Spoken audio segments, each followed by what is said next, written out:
Boa tarde, gente. A gente vai continuar agora da segunda parte. Eu não vou apresentar o Luiz Carlos Petri de novo, porque eu falei dele bastante aí de manhã. E aí chegou a hora da palestra dele. O Petri vai apresentar uma palestra chamada Game Artpad, Art Games, no GamePad. A gente vai, como ele já foi apresentado de manhã, eu vou só chamar ele e eu tenho certeza que durante esse tempo vocês vão ajudar, vai conhecer bastante o perfil do Petri. Uma salva de palmas para o Petri. Está aqui de novo no GamePad.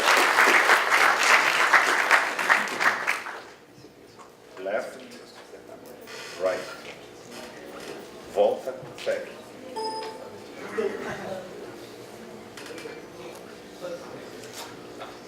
Tem que ativar. Tanto faz.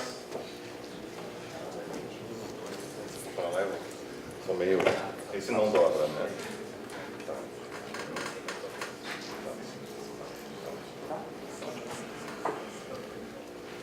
Em primeiro lugar, eu gostaria de agradecer o convite realizado pelos professores, organizadores do GamePad, professor Marçal, professor Tiago, etc., o pessoal da Fevalhas. Nós aqui já, acho que foi há uns 2 anos atrás, 3 anos atrás, participar e gostamos muito desse evento. Também gostamos muito do trabalho realizado aqui na instituição dentro da formação de jogos. Então eu vou começar a entrar no tópico da minha discussão e vou dividi-la em 3 partes. Uma é falar sobre a minha pessoa, para que vocês possam entender um pouco assim, qual é o enquadre, a partir de onde eu estou dizendo as coisas que eu mais ou menos vou dizer, para a gente poder conversar. Meu objetivo maior é trocar ideias e conversar. Vou também, daí, brevemente, situar onde eu estou, institucionalmente, desenvolvendo as atividades, e aí eu vou colocar o meu recado, assim, a ideia que eu gostaria de apresentar para vocês. Então, aqui tem o título, meu nome, meu e-mail, e eu pensei, gosto muito de fazer uma composição que abre palavras, em função de uma formação filológica que eu tenho também. Vamos para o segundo aqui. Primeiro, na década de 70, eu fiz o chamado Liceu de Artes. Foram mais ou menos 5, 6 anos. Pintura, escultura, desenho, era muito apaixonado por isso. Sono, na realidade. E, ao mesmo tempo, eu fiz uma formação de 2 anos em análise de sistemas. É uma história muito longa, muito engraçada, cheia de voltas. Mas, resumidamente assim, o psicanalista da minha mãe, que era o presidente da IPA no Rio Grande do Sul, ele me chamou para conversar, que ele tinha um sobrinho, que era um dos professores importantes da URGS, e que ele tinha conversado sobre a minha pessoa e a minha excentricidade, e disse, não, mas a gente está com um curso aqui de análise de sistemas, nós não temos nem ainda o curso de computação, vai sair e tal, mas tal. E eu fui fazer o tal do curso de análise de sistemas na URGS, junto no Burroughs 6700, que era uma maravilha, aquilo, né? E aí eu comecei a entrar em contato com o mundo cibernético, computacional, e os professores eram realmente pessoas muito interessantes. Aí eu entrei em contato com a obra de alguns europeus, Abraham Molles. Como eu tinha, naquela época, já habilidade na questão da língua francesa, foi fácil para mim que eu comecei a olhar os materiais, e com Abraham Molles eu conheci a ideia do 3D. E eu disse, é possível, c'est possible, né? C'est possible. E eu pensei, era tudo aquilo que a gente discutia no liceu. Porque, na realidade, o que a gente mais queria era poder dar a volta por trás do quadro. Compreenderam? Não bastava desenhar e pintar. Todo mundo está me ouvindo, né? eu não coloquei aqui, mas eu, nessa época, também comecei minha carreira no magistério. Eu comecei no jardim de infância, ou melhor, na escola dominical. Ouviram falar disso já? Como eu sou luterano alemão, sou de formação luterana, todo domingo tem, ou sábado de tarde, tem o que se chama escola dominical. E a escola que eu dava aula era uma escola pública, que fica logo aqui abaixo. Eu não sei se essa escola existe ainda. E eu todo sábado de tarde trabalhava das 2 às 6 horas com as crianças, cantando e tal. E aí eu descobri uma vertente minha, que era a da encenação, uma vertente histriônica, se diria do ponto de vista grego, e que eu achava o máximo, porque eu podia chegar lá e não precisava seguir o catecismo menor do Lutero, eu podia fazer o que eu bem entendia com as crianças, brincar, jogar, desenhar. Então, em vez de seguir aqueles passos todos do catecismo menor que eu conhecia de cor, eu levava lápis de cor, levava papel e começava a desenhar o mundo com as crianças. Isso era uma coisa interessante. Bom, conversa vai, conversa vem. Eu vou pular algumas etapas. Eu fui fazer, na década de 80, a universidade. Eu estudei psicologia, fiz formação em psicanálise também, no Instituto, hoje ele está extinto, é o Centro de Estudos Freudianos de Psicanálise, que é francesa, uma perspectiva lacaniana, freudo-lacaniana. E também fui estudar filosofia e lógica, como os meus ídolos, meus heróis intelectuais, que eram Ernildo Stein, Carlos Cirlin Lima, De Boni, que eram os professores da URGS, principalmente Stein, que tinham sido exilados na época da ditadura e eram responsáveis pela coleção Os Pensadores da Abril Cultural, tinham podido, com o começo da abertura, um pouco assim, 81, mais ou menos 79, eles podiam retornar ao Brasil. E então nós começamos a fazer cursos no Instituto Goethe, em Porto Alegre, na URGS, frequentar, etc. e tal. E aí, nessa história toda, quando eu me graduei na universidade, eu comecei tive sorte, muita sorte, porque a minha família queria muito que eu trabalhasse, né? E eu não queria trabalhar, sabe? Eu detesto trabalhar. Então, até hoje, quando as pessoas me perguntam em São Paulo, assim, você trabalha ou só dá aula? Eu quase tenho um orgasmo quando a pessoa diz isso, porque eu fico assim, nossa, eu me sinto verdadeiro Muttley na corrida maluca, né? Subindo o céu com biscoito, né? E eu digo, não, mas que isso? Trabalhar, que coisa é essa? É trabalhar para quem não tem nada para fazer. Eu fico às tardes tomando cafezinho na Offner, em Perdizes, batendo papo com os amigos, lendo livro, desenhando, conversando com os orientandos, com os alunos. É uma maravilha. Trabalhar? Não. Né? Então, lá em casa eu me lembro que quando eu me formei, eu fui laureado na universidade, né? Assim, aquele título, laureado, né? O cara vai arranjar um emprego, né? O cara não quer trabalhar, né? A minha mãe chegou para mim assim e disse, Luiz Carlos, eu tenho uma notícia para te dar. Na formatura, assim, na festa, né? A tua mesada está cancelada a partir de amanhã, né? Que não era já uma grande coisa, né? Eu disse, pô, mas você não podia me dar essa notícia amanhã, tinha que ser hoje aqui no meio da festa, né? Tinha uns professores meus aí que tinham vindo na festa e tal. Eu disse, não, é que eu estou muito preocupado e é bom que tu arranje seu emprego. Aí eu passei 30 dias deitado no sofá de casa, desenhando, jogando, aquela coisa toda. E ele disse assim, mas você não vai trabalhar? Eu disse, não. O telefone vai tocar. Eu era bem assim, né? O telefone vai tocar. Eu tive sorte mesmo, o telefone tocou e eu arranjei emprego na universidade para dar aula. Ou seja, eu não fui trabalhar, né? Então foi uma grande coisa para mim.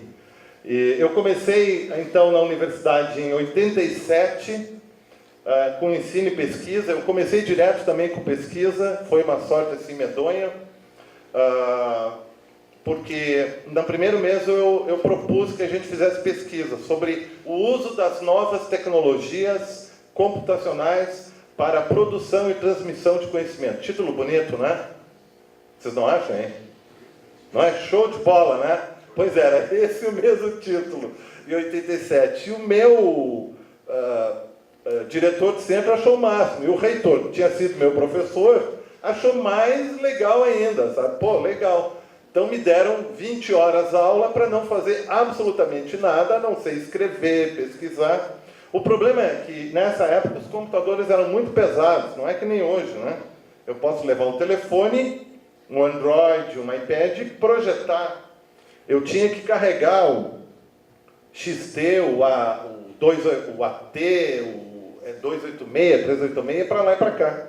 Ou usar na universidade e montar, né? Então, e naquela época eu comecei a esse tipo de ideia, né? E aí, assim, eu vou encurtar agora, fugir dos olhos. Em 2001 eu fui para a PUC, para o departamento de computação. Então eu represento o diabo aqui, né? Para o meu orientando aqui, aquela ideia, porque os cientistas da computação, no geral, no Brasil, eles pensam que o jogo é um software, correto? Beleza. E eu venho desse departamento, mas olhem só. Entrei no departamento a convite dos professores do departamento, do pessoal da PUC, porque havia um problema que eles não tinham quem pudesse equacionar a entrada das novas tecnologias. A PUC de São Paulo é uma universidade muito interessante. Ao mesmo tempo que ela é absolutamente de esquerda, contra a ditadura, marxista, ela também fez algumas coisas interessantes. Para vocês terem uma ideia, há 2 semanas atrás, o professor Denis Gerchenko entrou no Hall da Fama da Internet. Então, está o Tim Berners-Lee, e tem uns quadrinhos do lado dele. Um deles é o Denis Gerchenko, é um brasileiro, é professor da PUC, e ele é o criador do processo da internet no Brasil, na FAPESP. Então, ele é um cara assim, totalmente aberto. O departamento de computação, na PUC, é um departamento diferente. É um departamento mais interessado na cultura, interessado em uma série de coisas.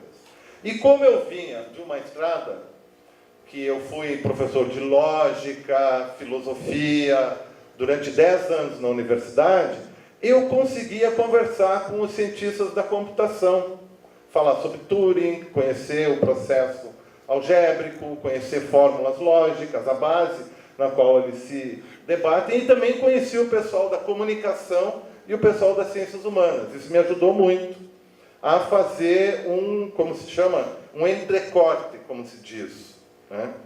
Um meio campo nesse aspecto, né?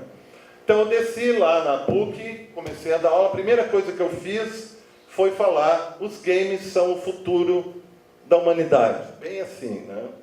Cheguei na reunião de departamento e disse essa frase: nós temos que olhar para os games. E aí o professor Demi olhou para mim e disse assim: sabe que você tem razão? Esse negócio é muito interessante, só que demorou um tempão, né?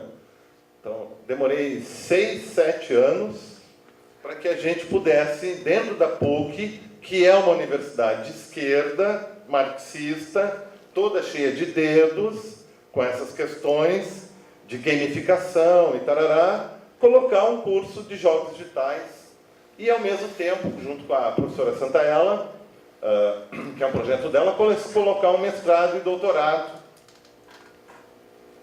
Detesto esse negócio de público, sabe? Eu estudei em seminário também, né? De origem alemã, então a gente vai fazer o Instituto Pré-Teológico, aquelas coisas assim, né? E eu acho isso... Eu penso, pô, não estou dando prédicas, né? Não quero converter ninguém, tá? Prefiro que todo mundo fique como é, porque é bem mais fácil, porque é a diferença que ajuda a gente em esse aspecto. Acontece que quando eu entrei no mestrado, o mestrado estava desenhado para falar de ciência da computação, modelagem de software, falar de EAD e falar de tecnologias da inteligência, que em outras palavras é neurociência, que é o que é muito forte lá em São Paulo, né? Se fosse aqui no Rio Grande do Sul, seria psicanálise. Tem até uma piada ele achou que não, mas tudo bem. Eu vou falar uma piada da Rudinesco, Elizabeth Rudinesco, que veio para para o Rio Grande do Sul várias vezes, né? Na URGS ela disse assim, nós fizemos uma pesquisa e descobrimos que existem 2 lugares que têm mais psicanalistas por metro quadrado no mundo, Buenos Aires e Porto Alegre, né? Mas Novo Hamburgo talvez seja um pouco diferente, né? E aí o que eu fiz? Eu disse, tudo bem, eu quero dar aula, lecionar e orientar. Não só orientar ou só dar aula, eu fazer os 2. E eu disse, mas eu só vou pesquisar jogos. E aí aquela história, não vai ter gente interessada, né? Então nós temos na linha de pesquisa mais de 24 dissertações focadas em jogos já defendidas. Então já existem mais de 30 mestres formados pelo programa que são gamers, são pessoas ou fizeram um curso de jogos, ou são fanáticos por jogos e querem fazer da vida deles pesquisa e ensino na base de jogos e fizeram a formação. Quer dizer, é uma coisa que não se esperava, né? E hoje, claro, você vê aqui, né? Quando a gente fala em 2005, 2004, quando é que começou o curso aqui? 2007. Em 2005, falava em games, as pessoas olhavam estranho até. Essa moda não vai pegar, a moda é passageira. Foi que nem com a televisão, né? E nem com o cinema. Os irmãos Lumière achavam que essa ferramenta só serviria para estudo de registro de situações históricas ou antropológicas e tal, né? E assim por diante. Os jogos vieram para ficar, né? Então, aqui então alguns trabalhos. Eu não coloquei tudo, mas assim para dar uma ideia, em 2000 nós fizemos um game chamado Labirinto, que trabalhava conceitualmente. A minha pegada é justamente aquilo pelo qual eu fui para lá. Eu gosto de trabalhar sempre, ou então fazendo um trabalho zoando com um filósofo, com Foucault, por exemplo, ou com Heidegger, né? Ou trabalhar uma questão poética, apesar de jogar outras coisas também, né? Mas assim, se eu vou produzir, eu quero produzir uma coisa para mostrar que, olha, aqui na academia também nós pensamos. Não é só, ou jogamos, não é só lá fora e tal. Apesar de ter sempre contato com o pessoal da indústria, né? E depois, em 2013, fizemos um trabalho chamado Casa Filosófica, que era um jogo. Ele não foi completado, infelizmente, porque o meu colega não consegue terminar as coisas, mas nós conseguimos fazer uma performance de uma semana que era jogável e com pessoas em tempo real, tipo um happening, como a gente chamava na década de 70, digital, e ele tinha, o legal dele era que ele era em várias línguas ao mesmo tempo, né? Sabe, uma coisa assim muito interessante. De 2003 a 2008, em função do livro que acompanhava o jogo Labirinto, eu recebi a visita de um colega de Portugal, pesquisador também, e que queria conhecer o trabalho, conversar com os autores, porque ele tinha trabalhado com Abraham Moles, era o discípulo dileto dele, trabalhava com inteligência artificial e embaralhamento de palavras, né? Ou seja, e aí nós começamos um trabalho que se chamou Ópera Quântica Let's Sator, que então reuniu pessoas do Brasil, de Portugal, da Inglaterra, do Japão e do Chile. Assim, eu só tive contato presencial, foi todo desenvolvido, como se diz, em rede, na internet. Mas eu só tive contato presencial com o pessoal de Portugal. Os outros eu fiquei amigo, converso com eles ainda por e-mail, né? Ou, assim, tive pouca relação, mas só digitalmente, né? O cara da Inglaterra, eu não sabia, conversava com ele, escrevendo em inglês, é o cara que fez o artista principal do Happy Feet. Mas como ele tinha, na década de 80, toda uma militância na área de jogos, e com texturas, etc., e eu tinha conhecido esse trabalho dele, eu tinha convidado ele, se ele não estava afim de trabalhar por uma causa nobre num projeto acadêmico. É mais ou menos assim, né? Uma coisa. E o cara topou. E no final ele disse, quero te mostrar meu outro trabalho aqui. aquela coisa toda, né? Então, nas minhas aulas eu mostro o portfólio dele, etc. Com esse trabalho, nós fomos convidados a participar da Bienal de Artes de Cerveira, na Europa. E depois também, em 2011, aí, então, com outro jogo, Game Labirinto Artístico Filosófico, no qual eu tive a colaboração do Maurício Longoni, da Aquiles, que muito me ajudou em muitas coisas. O pessoal é maravilhoso, né? Esse é em Unity. E no meio disso nós fizemos um demo de baixa fidelidade, a gente chama, no próprio Unity, sobre um projeto que nós temos e que vamos continuar a partir do ano que vem, que é um jogo que pensa a questão do jogo dentro dos processos acadêmicos e educacionais, e que é voltado para a criança. E agora nós estamos trabalhando um projeto que é para, talvez, entrar na Bienal, de um game poético metafísico, A Ilha dos Mortos. Totem Incel, né? Incel, ilha. Totem, morte. Então, vamos lá. A questão da arte é tão antiga quanto a própria arte. Isso é uma tautologia. Desde o começo, ou que a gente pode dizer que a arte é questionada, ou é pensada, ou é objeto de espanto, de luminoso, de admiração, de reverência, de sagrado, etc. Isso é o que Gombrich vai dizer na edição dele, História da Arte, que tem 3 revisões, né? Da original e depois mais 2. Que, na verdade, o que o Gombrich faz é descrever o caminho da história da arte sob o ponto de vista da transformação do artista dentro de processos do fazer e de colocar soluções. Tanto é que, quando ele passa pelo período medieval, ele não vai falar de trevas, ele vai falar a igreja que educa por imagens. Então, antes de Gutenberg, que vai fazer a prensa, que vai imprimir o Novo Testamento, São Mateus, e aí vai acabar com o analfabetismo, primeiro na Alemanha, depois na Holanda, e assim vai indo, e vai ser motivo de problemas para Galileu, que vai se interessar, etc.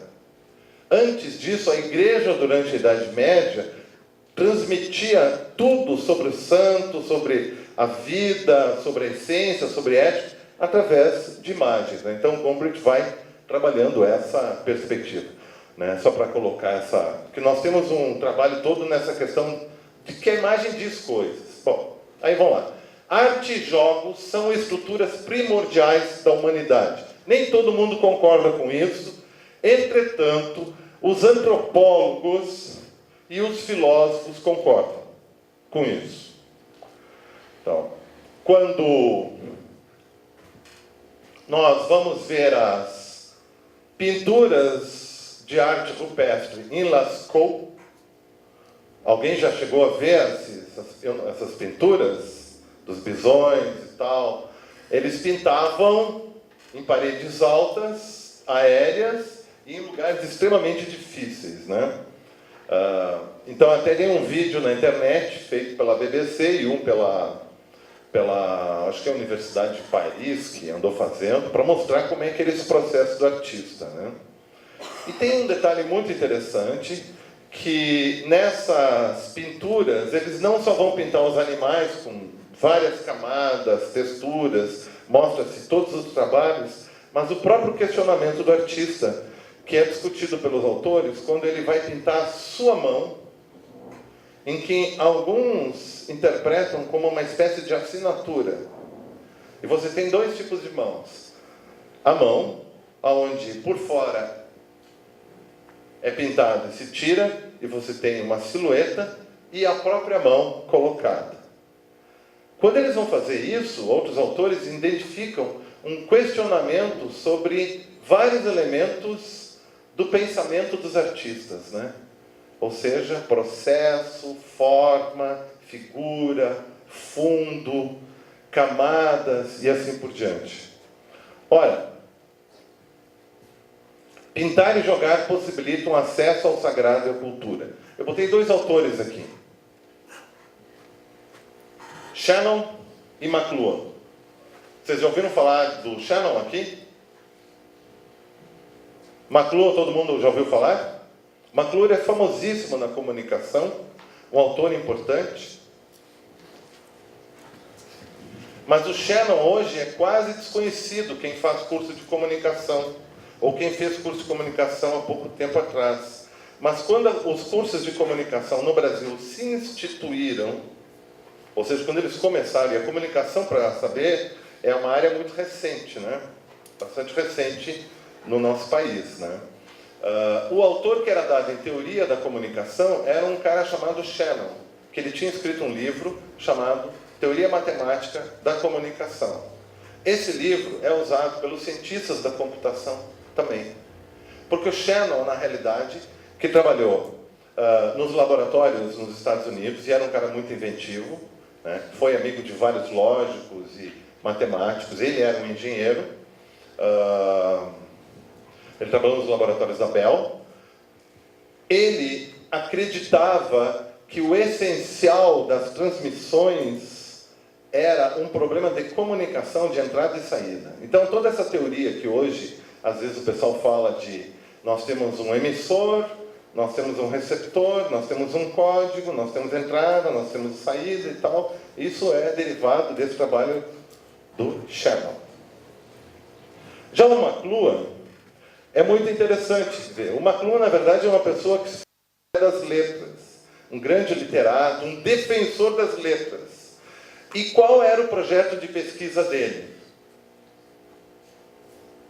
O projeto de pesquisa que ele começou no Canadá foi de defender a alta literatura diante dessa coisa ruim que vinha vindo, que eram a televisão, os novos meios, a publicidade, tarará, o rádio. E o que aconteceu? Por ser um grande pesquisador e um erudito, ao pesquisar esses meios, ele se deu conta de que ele, na verdade, deveria se modificar. Ele tem isso tudo registrado. Imagem, som e fúria é o texto. Está traduzido para o português. Onde ele, dentre outras coisas, ele descreve em 2 parágrafos a posição que ele tinha e como ele se alterou. Ele vai dizer uma ideia muito simples.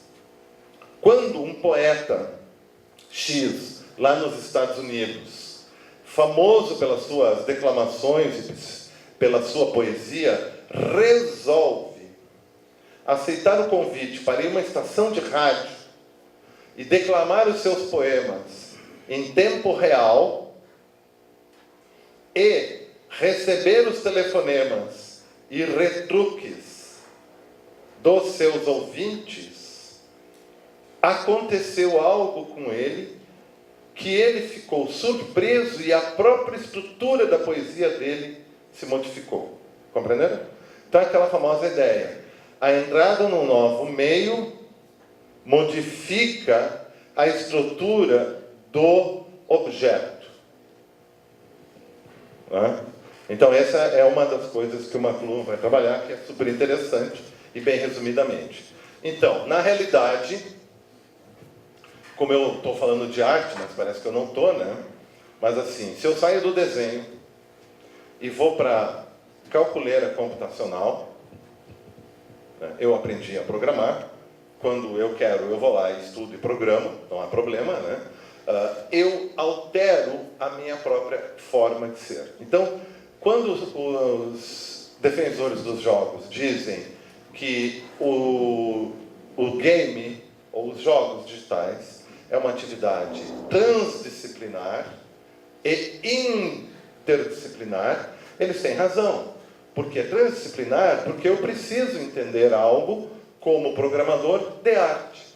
Senão, eu só vou fazer cheat, né? E se eu sou artista, eu preciso aprender a trabalhar em grupo e também entender algo do que está acontecendo lá. Senão, não vai dar certo. E, ao mesmo tempo, eu não posso de certo modo, fazer tudo. Eu preciso trabalhar em equipe, eu preciso ser solidário, eu preciso estar com o outro, né? Então, essa é a coisa. Agora, vamos lá. Acontece que, em 2011, a National Endowment of Arts, nos Estados Unidos, depois de toda uma discussão, de um forobodó, na segunda metade da década de 2000, decretou que os games são obra de arte. Foram eleitos como objetos, porque a textura pintada, a modelagem em 3D, o desenho dentro do jogo é uma obra de arte. E o jogo como um todo, isso que está no decreto, também pode ser uma obra de arte. São obras de arte, assim como o cinema, a literatura, a música e as belas artes. E aí aconteceu o seguinte, houve protesto. O primeiro grande protesto, inclusive para valer, foi da Fox. Por quê? Vocês sabem por quê? Porque os artistas, então, pequenos artistas, estúdios, poderiam solicitar legalmente fomento do governo norte-americano de uma verba generosa que está destinada à produção de objetos culturais. Objetos culturais. Vocês assistiram aquele filme sobre os bombeiros do World Trade Center, que participou o Motoqueiro Fantasma? Nicolas Cage, adoro ele. Né? Mas melhor dizer Motoqueiro Fantasma, né?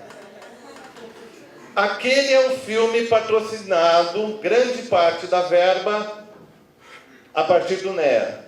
Por quê? Porque ele exalta o valor cívico do bombeiro. Entenderam? E aí nós aqui achamos o máximo, né? Porque desde 1917, a partir de uma pesquisa encomendada pelo Congresso norte-americano, eles descobriram que aonde o cinema deles logo atrás vão chegar os... No cinema eles tomam... Por favor, levanta ali, ó. Dentro da... Coca-Cola. Aonde o cinema americano chegar, logo depois chegarão os seus produtos. Depois o seu American Way of Life. Entenderam? Então, debate, né? E a nossa ministra da Cultura não considera os jogos como obra de arte. Tá? Nós temos 2 textos onde se discute isso, nosso grupo de pesquisa, né? Que é uma coisa muito hilária, né? Então, remetemos um blog aí que os caras fizeram todo um trabalho. Mas, assim, no chamado problema da arte, nós temos o seguinte. Dentro da arte, nós temos sempre um problema filosófico. Dos gregos até Heidegger, por exemplo. Mas dos gregos quais? Desde os pré-socráticos, o Heráclito, que falava de arte, do ser e do jogo. Já se discutia o que era jogo e a sua importância. O jogo para Heráclito era muito mais importante do que a política e o dinheiro. Era ali que os deuses falavam mais alto, para Heráclito, para vocês terem uma ideia. Até Heidegger, que é um filósofo modelar nessa área, porque na década de 20 ele vai definir o conceito de jogo. O Zinga era conhecido dele, e aí o Zinga, que é um gênio, que é um cara gigantesco, vai fazer o trabalho dele, Caloá também, e assim tem toda uma história. Nós temos também um problema técnico formativo. Agora entramos na parte da técnica, né? Que pode ser encontrado em autores como Foucault, Michel Foucault e Richard Sennett. Michel Foucault, por exemplo, tem um trabalho, entre outros, chamado Hermenêutica do Sujeito, onde ele vai mostrar por A mais B que existe um momento da nossa vida na qual há a necessidade da pessoa cuidar de si. Tomar cerveja, certo? Fazer o que mais, hein? Para se cuidar de si. Sair com os amigos. O que mais? Jogar videogame, que mais? Ler a Odisseia de Homero. Sexo. O sexo é interessante. Eu não sei o que você está pensando no assunto, né? Em todo caso, a gente vai ter que trocar algumas ideias para saber exatamente... Porque sexo é uma coisa muito ampla, né? Ainda nós estamos falando de gregos há pouco, né? Mas assim... É assim, eu quero produzir uma obra de arte, beleza? Eu quero fazer, digamos, vou colocar assim, eu quero fazer uma pintura do caralho, né? Mas para fazer isso, o que eu preciso? Basta pegar os pincéis da tinta e sair lascando fogo? Não. Eu preciso aprender a pintar. Antes de pintar, eu preciso aprender a desenhar, de certo modo. Tudo bem, eu estou falando em técnica realista, ok? Que não é nada maior ou menor do que técnica expressionista, como a Ariadne fez aquele trabalho lindo que está na escada lá. Ou como o Flávio Scholes faz, né? Que é um expressionismo cubismo, né? Mas é um tipo, são diferentes. Todos esses estilos, eles demandam um aprimoramento técnico, que é o momento da formação. Ou seja, você precisa se enganchar em um processo de formação na qual você desenhe 10.000 folhas para conseguir chegar num traço bom. Você precisa olhar para os objetos de um outro jeito que você olhava antes. Digamos assim, você olha para o objeto parando e observando ele com calma, durante um bom tempo, em todos os lados e ângulos possíveis, enquanto antes você passava com o trenzurbe por ele. Não é? Acelera e tal. E claro, tomar cerveja é muito importante, né? Certo? E o Richard Sennett, né, que vem dentro, dá para se falar dentro de uma mesma linha, porque Kant, Hegel e Heidegger são os pais intelectuais do Foucault. O Richard Sennett é o aluno diletante da Hannah Arendt, que é a namorada do Heidegger, foi a namorada do Heidegger, né? Ele vem dentro dessa escola, mas uma posição crítica, né? O Richard Sennett tem um livro chamado O Artífice, está publicado em português, onde ele vai justamente se dedicar a analisar uma coisa que é, até ele, digamos, Heidegger chegou a falar sobre isso, outros autores, até Kant falou sobre isso, mas no geral popular é desvalorizado. Que a nossa mente e a nossa mão são uma e a mesma coisa, estão sempre juntas. Mas ele começa a mostrar isso por A mais B. Nas comunidades de programação open source, quando se digita código, e aí ele vai falar também que os caras que aprenderam datilografia e vão digitar código, eles não precisam ficar olhando para as teclas, eles podem ficar olhando para as ideias. Né? Aí ele vai falar também dos artistas, ele vai falar dos pintores, das guildas, das associações, dos grupos de trabalho. E ele vai mostrar que essas duas coisas fazem e pensam juntas, né? Nesse caso. Né? E aí nós temos as chamadas teorias emergentes, como resultado disso, nos games, que seriam colocadas como uma espécie de metadiscursos, que são discursos que são sobre todos esses discursos anteriores, ou para além desses discursos anteriores, que tomam esses discursos anteriores, essas coisas, bom, pois é, aprendi tudo isso. Então, isso quer dizer que isso é um metadiscurso, de certo modo, falando de modo sintético.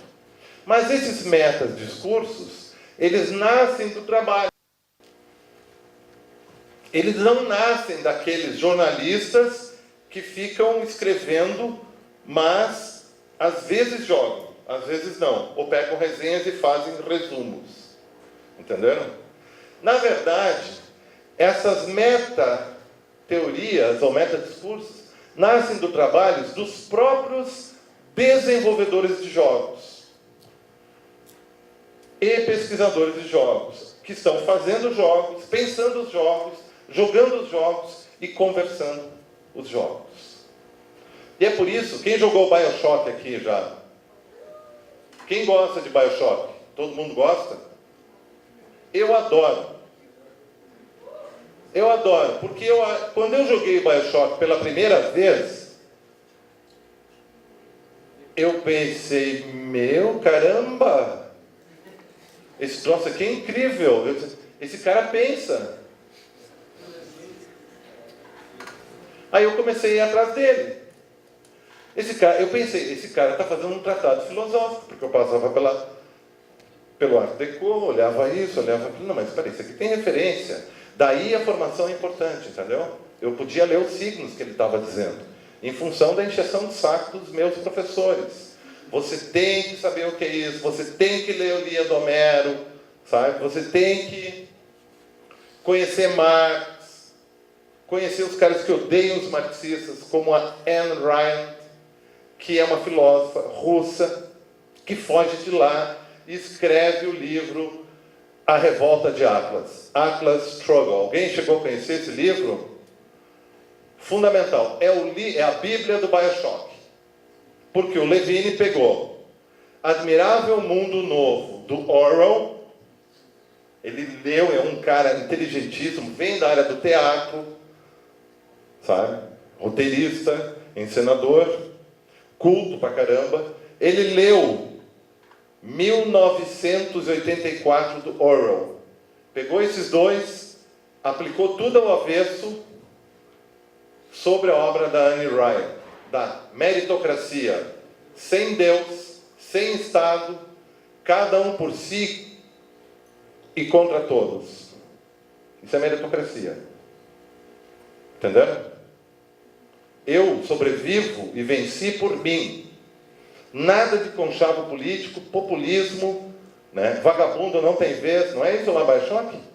Então você vê lá o Atlas falando coisas, né?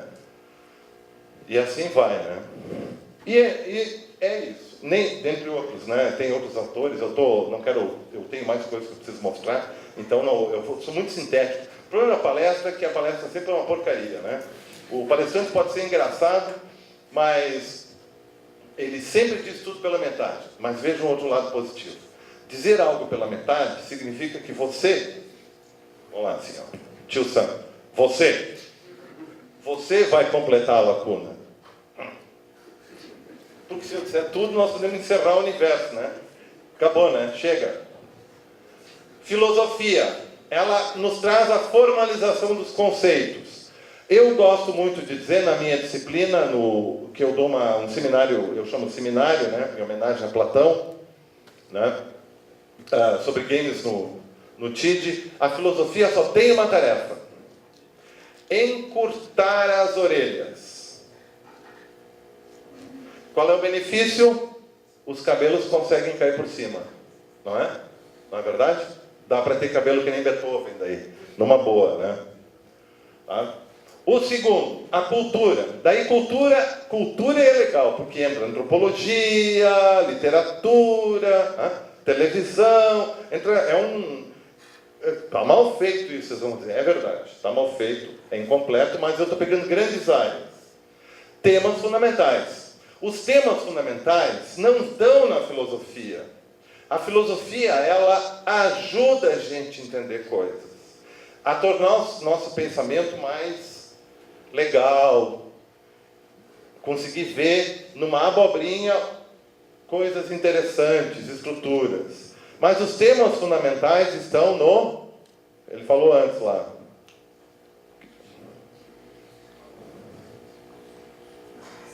Isso! Pô, demorou, hein? No sexo ou amor, que é uma versão mais bela, né? Mais melosa, assim, né? Sexo é assim, amor é aquela coisa linda e o junto, né? Na religião, no sofrimento, né? No herói, na tragédia. Como é legal a gente poder contar para uns colegas, todo quebrado, que caiu da escada porque estava fazendo não sei o quê, papapá. É ou não é legal, hein? Né? Eu, por exemplo, quando era criança, nós adorávamos. Eu estou aqui cheio de marcas, né, de brigas, né? Quando a gente tinha as marcas, cicatrizes, né? Aquela coisa. Ainda mais, gaúchos gostam de peleia, né? Aquela coisa. Se briga para se divertir com os amigos, né? E depois tem os FPS, né? E a técnica é a ciência. A técnica é a ciência da computação. É saber como misturar tintas. Tá? Tantos por cento de verde. Vocês imaginem se a gente tivesse que fazer como Leonardo, misturar os pigmentos, construir os pigmentos para fazer as texturas dos jogos. E o pessoal reclama ainda hoje. E tem gente que faz uma textura, faz um negócio mal feito, não é? Acontece isso. Imagina se fosse... Né? Então, a técnica é isso. São modos e processos que nos auxiliam a cada vez mais levar algo, a fazer algo com qualidade. Agora vem o bom. Qualidade e perfeição. Agora vem bem bom. Olha que bonitinho eu fiz, ó. O meu PowerPoint está uma porcaria, né? Mas pelo menos as minhas linhas, né? Tudo de mão beijada, né? Só pontos aqui. Aqui estão os campos dos Games Study. Nós temos a filosofia, a cultura, ó, e a técnica. Vocês sabem, a inteligência artificial é o encontro da filosofia com a técnica. É Gödel, é Turing, por exemplo. Simples e objetivo. Tá? Então, por isso que eu coloquei eles ali. Entre a técnica e a cultura, nós temos o cinema. Porque só com a cultura, o cinema não viria nunca à tona. Precisou de emulsão, nitrato de prata, né? Conceitos importantes que foram usados na fotografia e que foram aplicados a um rolo de filme sequencial. E a história está entre a filosofia e a cultura. Para vocês terem uma ideia, eu fiz um comparativo dessas correlações. E aí vamos lá. Aqui eu coloquei 6 jogos. 1, 2, 3, 4, 5, 6. Jogos que trabalham sob um certo aspecto ou capacidade a questão da arte. Em 2006, no Brasil, Mansão de Quelícera, um jogo educativo para uma faixa etária de 12 anos, 10 a 12 anos, vai trabalhar a história da arte, dos movimentos artísticos para as crianças. Começa nessa época, tem uma nova versão agora. Vocês conhecem aquele jogo lá? O que ele trabalha?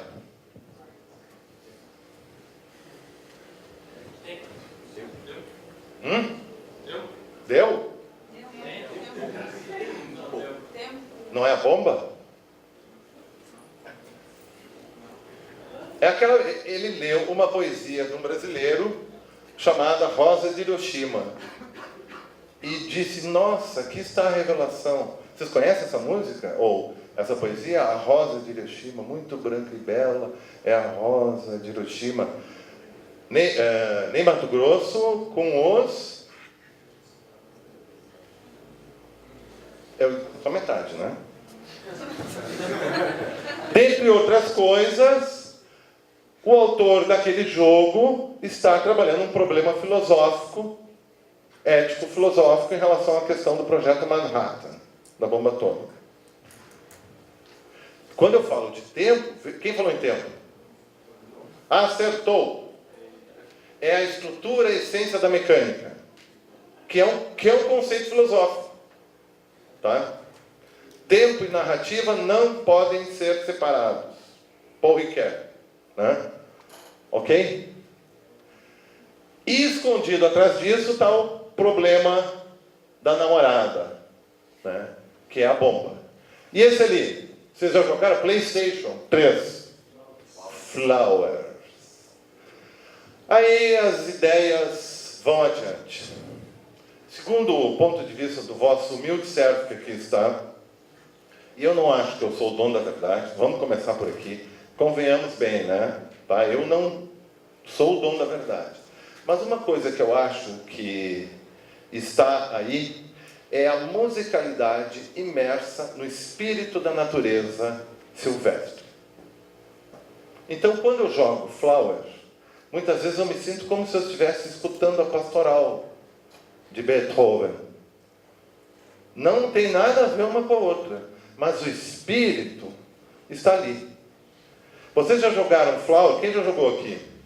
Já tentaram construir música com os processos? É lindo, né? Claro que há críticas, né, filosóficas, sociológicas por trás, mas o como isso se dá é que nós chamamos artístico, em 2 níveis. O trabalho está muito bem feito, o trabalho é primoroso, dedicado, e a mensagem. Porque a função da obra de arte é fazer pensar. Aqueles trabalhos que são feitos e todo mundo passa e não para e dá uma olhada assim e pensa e se é interrogado, não são. A obra de arte tem essa característica. É claro que nem todo mundo vai passar diante da Nike de Samocrata e embasbacar. Sempre vai ter aquelas bestas que não vão conseguir olhar. O que quer dizer o seguinte: há trabalhos que me capturam mais e há trabalhos que capturam o outro e não a mim. O que hoje em dia as pessoas evoluíram tanto na comunicação que chamam isso de nichos ou comunidades, né?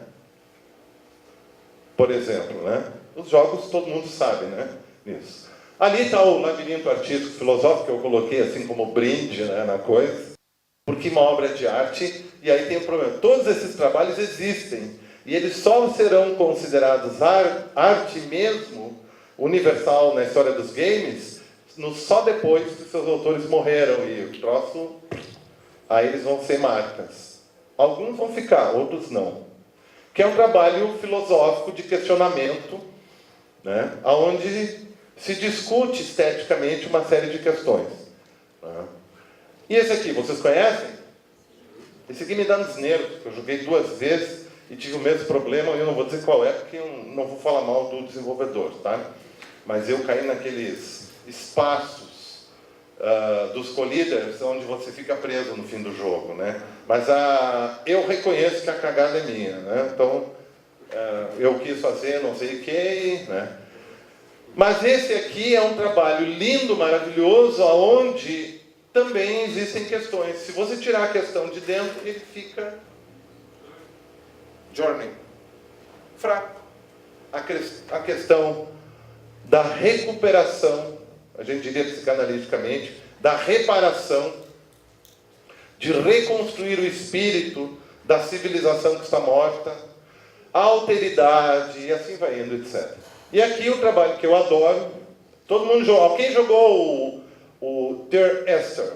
Aqui. Ninguém jogou? Tá, eu vou contar uma história para vocês. O Gabriel está ali. Levou quanto tempo, Gabriel? 2 horas, né? Eu levei 8 horas e meia para jogar. Aí vocês dizem, o cara é uma vovozinha, né? Digamos assim, eu acho que eu tive um êxtase metafísico dentro daquela ilha lá. Porque cada espaço, para mim, era um espaço de fruição, em que eu me deliciava. Eu chorei no final do jogo. Quando eu desliguei, saí do jogo 8 horas e meia depois, acho que eram 6:30 da manhã, porque saiu o jogo, né? Passei para o Gabriel, a gente trocou, e vamos lá, era tipo assim, 9:30 da noite. Eu sentia que a minha vida tinha mais sentido, e eu tinha encontrado algo que falava comigo.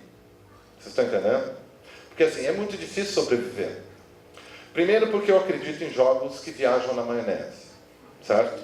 Eu defendo, assim, carinhosamente, é claro, né? Os jogos, assim, o cara quer fazer um jogo, assim, beleza, claro, todo mundo tem direito de fazer um jogo que viaja na maionese. Só não tem direito de fazer porcaria, né? Mas é importante. E o trabalho é primoroso. E contar uma coisa para vocês. Isso aqui é um desenvolvimento que nasce na universidade.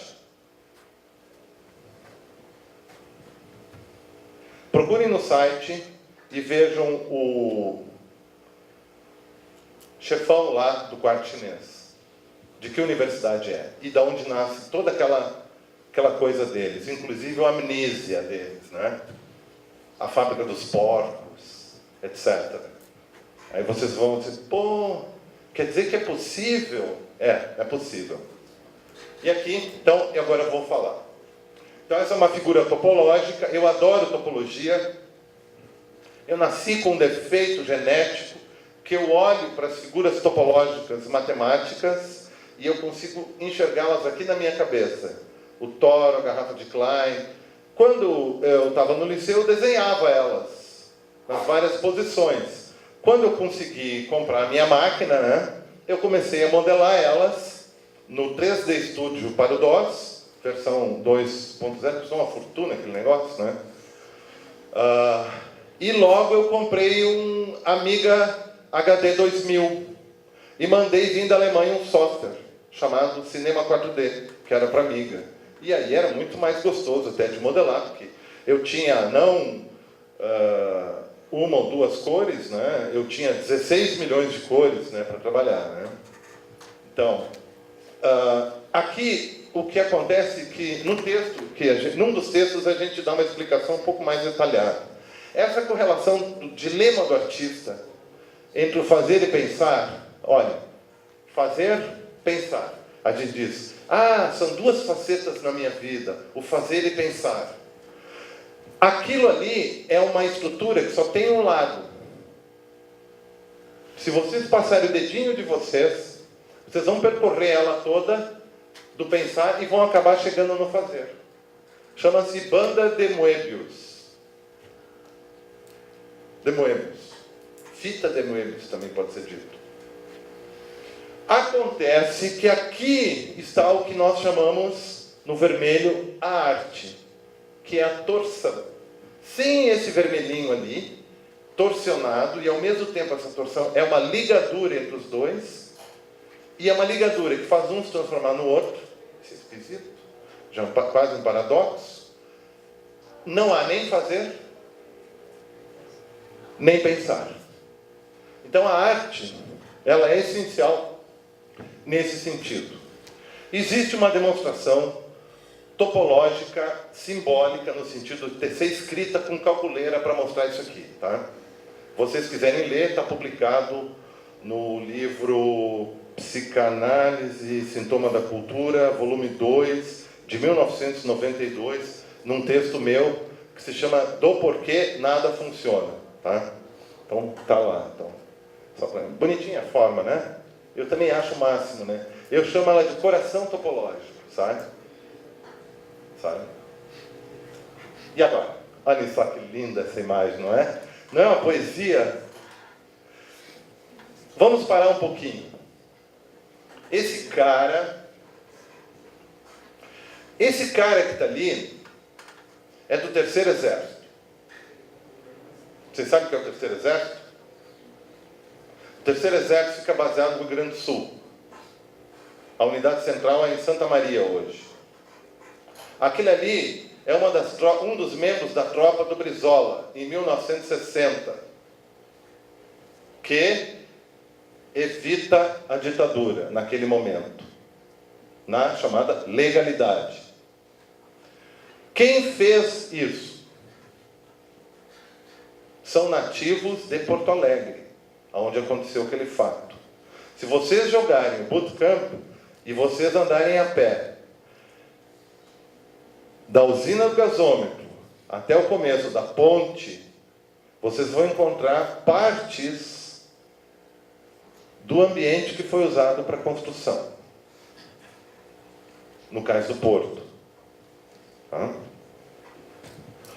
Mas a gente olhando para esse trabalho, navegando nele, quando eu baixei ele pela primeira vez, que ele era demo técnico, né? E comecei, graças a Deus, bom, graças a mim, não é Deus, porque eu paguei pela versão Pro, né, do meu bolso. Eu pude ter acesso a todos os recursos e eu andava e eu ficava impressionado com a qualidade do trabalho desse pessoal de Porto Alegre, que era a Quiris, né? Então aqui nós temos um exemplo, e eu fiz questão de mostrar isso para vocês, porque eu acho que vocês deveriam fazer um pôster disso, colocar na parede do quarto de vocês, e pensar assim, olha, esse aqui está dizendo que é possível eu fazer algo bom. E não acreditar que brasileiro só vai conseguir, como produtor, fazer coisa simples, né? Então, quer dizer, eles demonstraram, é um conceito lógico também, de que é possível se fazer trabalhos de altíssima qualidade, falamos parâmetro da arte, a qualidade, e agora esteticamente. Quem já andou dentro desse ambiente aqui? Com calma, andou pelo mato todo. Não é uma experiência estética reveladora? Você viu o rase e a luz que dá por entre as árvores? Isso é construção artística. É a obra de arte falando. E você está armado. Você está pronto para a guerra, né? Então, essas correlações. Então, aqui nós temos... Depois, quando eu fui, de novo, fazer esse negócio de palestra, que é um pouco complicado para a gente, né? Eu gosto mais de bater papo. Na Europa, em Portugal, principalmente, o pessoal me dizendo, poxa, ora pois... O Nelson Zagalo, por exemplo, foi um que me diz, ora pois, eu fico estarrecido quando vejo o trabalho do bootcamp, daquele pessoal lá do Brasil, né? De Porto Alegre. Eu digo, ora pois, você deve ficar muito feliz, porque você é do Porto e ele é de Porto. Então é a mesma coisa, né? Sabe? Então, um trabalho maravilhoso que poderia me fazer mostrar outros trabalhos maravilhosos em outras engines maravilhosas, no UDK, na Unreal, no Quest, no Shiva, né? Mas o trabalho do artista consiste exatamente nisso. Aqui está, eu estou dizendo para vocês, muito obrigado. Ali está o meu e-mail, ali está o meu telefone. Se alguém tiver algum problema, for a São Paulo, pode me ligar, podemos tomar um café, conversar, né? E agradeço muito a atenção de vocês. Espero não ter decepcionado vocês.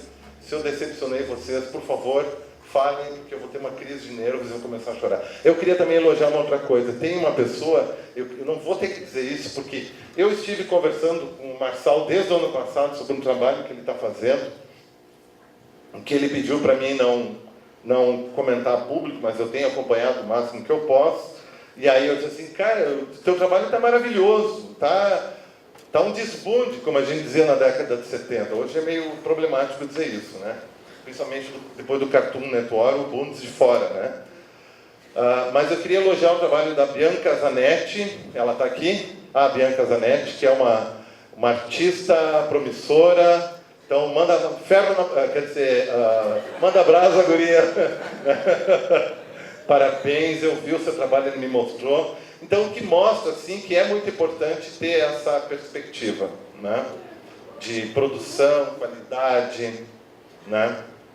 Na fenomenologia, existe uma frase muito importante que diz o seguinte. Diz assim, arte e verdade são inseparáveis. E a experiência estética é a forma fundamental do ser. Se vocês quiserem continuar sobre esse assunto, eu recomendo lerem esses autores que eu falei, mas principalmente um autor chamado Hans-Georg Gadamer, que escreveu um livro que está traduzido pela editora Vozes, que é Verdade e Método. Mas é preciso ler do começo até o fim o primeiro volume, daí a coisa soluciona. Meio, né? A primeira parte sobre o jogo, a obra de arte, de onde está essa fundamentação que eu estou falando. E o último capítulo ele vai falar sobre essa questão do horizonte, da gente ficar em pé. Sabe que a gente fica em pé uma hora na vida, né? Imagina se a gente só engatinhasse, né? E a questão da morte, a questão do... né? E é isso aí, muito obrigado.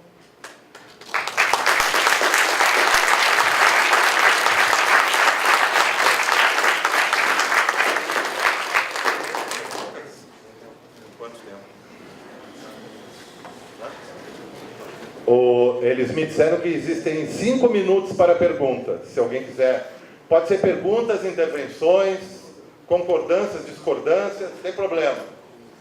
Manda bala aí. O Gabriel, dá conta. Obrigado. Oi. Na verdade, era só para saber qual é o nome do livro, o último que tu citou, do Hans. Hans-Georg Gadamer. Isso, qual é o nome do livro? Hans-Georg Gadamer. Gadamer em alemão. Gadamer. Verdade e método. Verdade e? Método. Obrigada. Método e verdade são opostos para ele. Mas tem que ler bem isso, que é interessante. Ó, se você for ler, pode mandar as dúvidas que eu dou uma força aí, tá? Adoro discutir essa filosofia.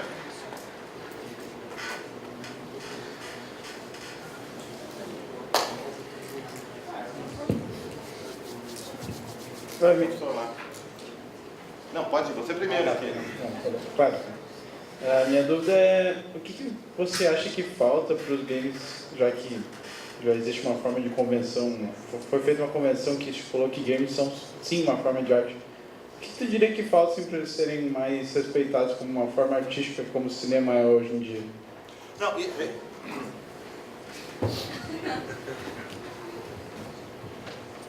no cinema eles já estão sendo respeitados. Eu sou professor na FAAP também. Eu estou de licença, mas sou professor no curso de cinema. A FAAP agora, daqui a no começo do ano que vem, vai começar um curso de animação para cinema. Então eu vou trabalhar lá em uma disciplina, pelo menos. Mais porque são amigos meus que estão lá, qualquer outra coisa. Mas eles já chegaram à conclusão de que o game não é uma forma de cinema, que é o que uma época andou sendo discutido muito, e é o que um autor americano muito interessante, chamado Lev Manovich, pensou e quebrou as pernas. O game é uma estrutura nova, algo novo que tem coisas de tudo quanto é área. Você assistiu aquele filme, não é Final Fantasy, com o David Bowie, Labirinto. Lembra que tem uma senhora lá que está carregando o mundo nas costas, que é a memória, e carrega e pega as coisas e põe gigantescas. Depois daquilo, alguns artistas na CG Graphics fizeram 3D e emulações e novos conceitos a partir dali. Nós somos assim. Quando nós criamos uma área nova, essa área nova é porque as outras áreas não dão mais conta de algo. Isso é uma das situações. E aí, então, os vetores de tensão explodem e essa área é formada com forças, efeitos e sentidos e partes de linguagens das outras áreas. Mas ali ela começa a se reformular e ela produz seu próprio caminho. O cinema foi assim. Tanto é que teve um cara chamado Vertov, que teve um manifesto chamado Kino, que queria fazer um cinema contra a literatura, contra o teatro, contra a narrativa, etc., etc. Com o passar do tempo, Eisenhower, Eisenstein e outros, a linguagem, e principalmente por causa do Méliès, né, a linguagem, o Griffith, ela foi começando a se construir sintática e semanticamente. Os games já têm muito disso, e o processo da evolução dos jogos, na construção de uma linguagem própria dos jogos, já avança a passos largos.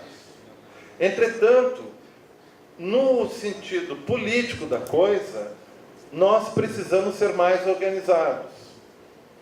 Vocês estão entendendo? Porque o que acontece é que não é que o pessoal do teatro não considera os games arte. Eles consideram. Eu canso de receber visitas na minha casa de pessoas importantes da área do teatro para bater papo sobre jogos, porque eles querem fazer um trabalho assim, um trabalho assado. Né? O pessoal do Les Comédiens, cansei de ir assistir os trabalhos deles para discutir com eles uma possibilidade de jogo, teatro, né? A questão é outra. A questão é que nós precisamos nos organizar. Então a gente tem que motivar, por exemplo, as associações, Abragames, etc., para que elas nos defendam e elas peitem o institucional. Porque quem coloca o problema da falta de respeito para nós é o governo. Não é todo o governo. Porque assim, para vocês terem uma ideia, o BNDES, vai vir o Gilson Schwartz aqui no final da tarde, se Deus quiser. Né? Ele não chegou ainda. Não chegou, né? Gilson. Ainda não? Não.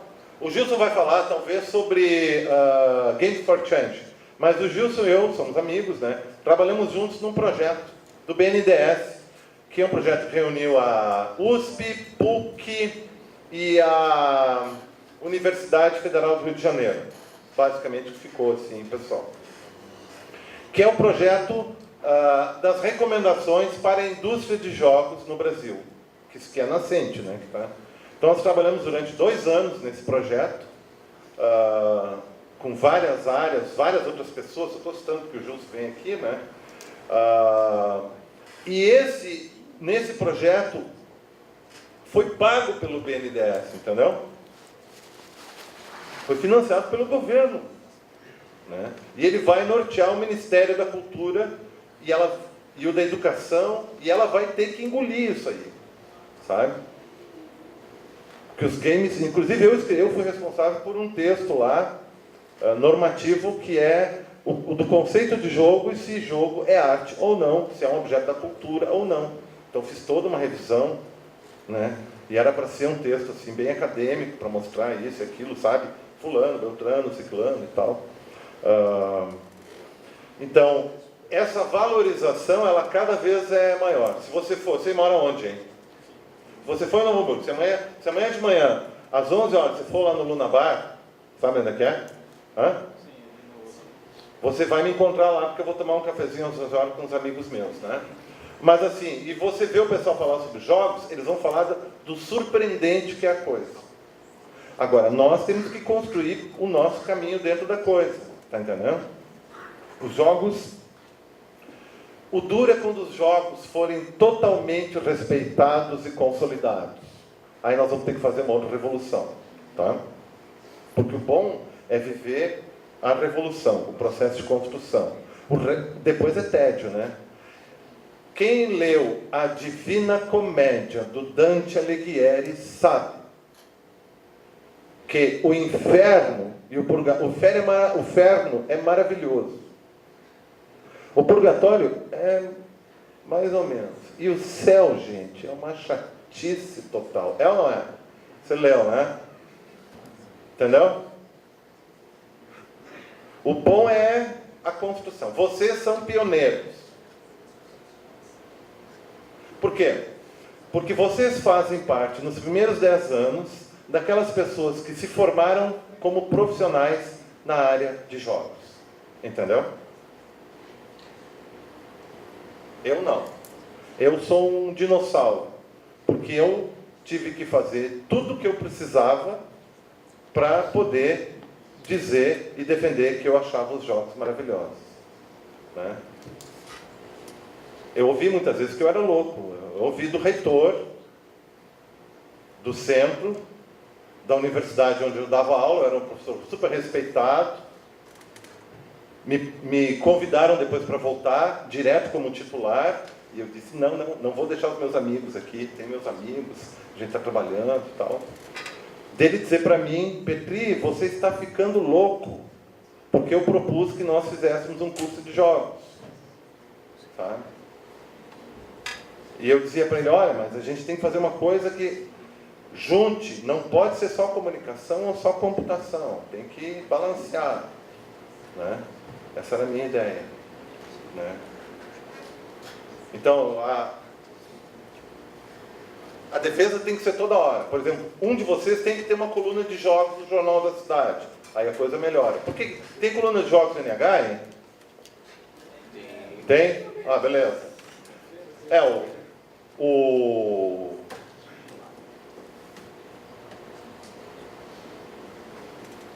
É isso aí. É boa a coluna? Ué, meu, vamos ler e mandar cartas, né? A Fevale tem que se manifestar. Eu fico tão feliz que a Fevale, que é um projeto tão... A Fevale é um projeto maravilhoso. Começou com uma ideia muito interessante e fantástica. E tem um curso, aliás, eu esqueci de falar isso, vou elogiar os colegas aí. Sempre falei isso, sempre falo, lá em São Paulo. Eu considero a Fevale, o curso de graduação da Fevale em Jogos Digitais, como um dos 5 melhores cursos do Brasil, de excelência. Começando pela atitude dos professores e da questão do trabalho dos alunos e a conversa com a questão da indústria, né? Está dito, além de vocês serem extremamente talentosos. E né? A hora que vocês virem o trabalho que o Marçal está fazendo da HQ, fofoqueando aqui, né? Vocês vão ficar desbundados, sabe? Vão olhar assim, né? É isso aí, respondi? Eu falo demais, né? Gaúcho fala muito, sabia? É um problema. Mas, tinha uma outra lá. Oi. É a última. 5 ainda? Tá. Ó, não pode falar muito que... Rapidinho. Você falou aqui de jogos como arte, eu gostei muito que você trouxe os exemplos mais... não só recentes, mas maiores. Né? BioShock, Journey, Braid, que são não só bons exemplos de jogos como arte, mas também tem um certo sucesso comercial que você não pode ignorar. Mas aí eu queria falar, já puxando aí um gancho aí que alguém falou de cinema também, eu queria que você me dissesse o que você acha, por exemplo, de jogos como os do Jason Horror, que se a gente fosse fazer uma analogia com o cinema, estariam mais do que o video art é para o cinema do que para esses outros exemplos. Né? Ele chama de game art e são geralmente bem pequenos ou são bem experimentais e eles se propõem muito a tratar de um ponto filosófico específico de elucubração. Não necessariamente você acompanhar o enredo do jogo, mas para aquilo ali lançar uma discussão. Tá? Anota aí. Eu não conheço o trabalho dele, tá? Não? Não, uma pena, hein? Tá, não, depois eu passo o nome dele certinho. Ele tem um site, os jogos dele tem todo um site. Não, mas existem vários micro trabalhos. Eu defendi muito a ideia de micros trabalhos e fiz vários micro trabalhos que pegavam uma questão, pegar, por exemplo, uma frase do filósofo e trabalhar só ela, ou de uma poesia, né? O Peter Gabriel, eu adoro ele, eu sou fã dele desde o tempo que a gente tomava cerveja porcaria na adolescência, porque não tinha outra, sabe? E roubava o carro dos velhos para dar uma volta em sábado de noite, né? Escutar Yes, né? Aquela coisa assim. Teve uma entrevista na França com ele já assim, todo descolado, ricaço, né? Tendo feito já uma série de coisas, não vou dizer uma coisa que ele fez, mas em todo caso. E aí a pessoa disse para ele assim, cara, assim, você que é um grande artista, monumental, né? Você é um homem super realizado, fez tudo na vida, não falta nada, o que faltaria para Peter Gabriel? E aí ele faz assim, é exatamente isso que aconteceu. Ele chora e diz, há algo que eu nunca fiz, consegui participar e acho que eu vou morrer e não vou conseguir. Eu queria tanto, mas tanto fazer uma trilha sonora para o Myst, mas não vai mais ter Myst.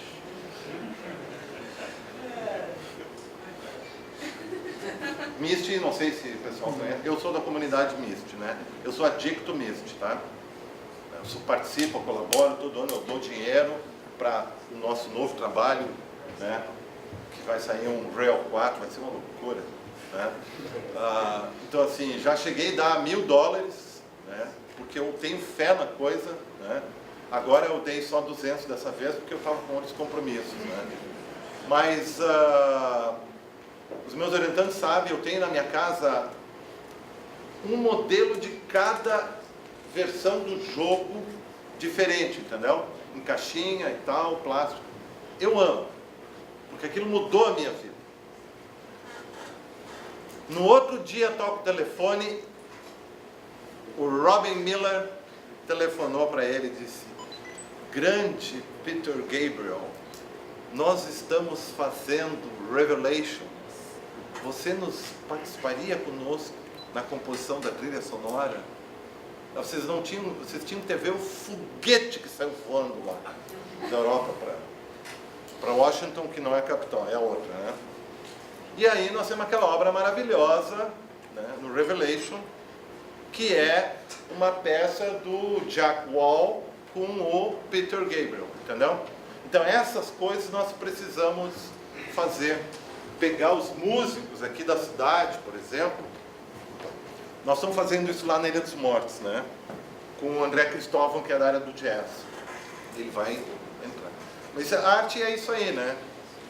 Desculpem, eu falo demais, peço perdão, mas não é por maldade, tá? Então agora eu vou sair daqui, vou sentar bem quietinho ali, tá?